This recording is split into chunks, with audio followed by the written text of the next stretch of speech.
Hey guys, welcome back to TechMan. Today, let me show you how to recover 8-ball pool account. If you've ever switched phones or reinstalled 8-ball pool and suddenly realized your progress is gone, don't worry. Your old account is usually still recoverable. What matters most is how your account was originally linked. When I first looked for this option, it's actually tucked away in the profile area. Start by opening the game and tapping your profile icon in the top left corner of the screen.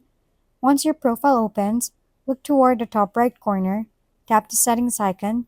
Inside the settings menu, you'll notice several login options such as Facebook, Google Play, or Miniclip ID. This is where the recovery happens. Simply sign in using the same platform you originally used when your progress was saved. For example, if your account was connected to Facebook, logging in through Facebook should automatically restore your coins, level, and progress. The same goes for Google Play or Miniclip ID. A good habit is to always keep your account linked before playing regularly. That way, if you ever change devices or reinstall the game, you can just log in again and your entire progress should load right back in.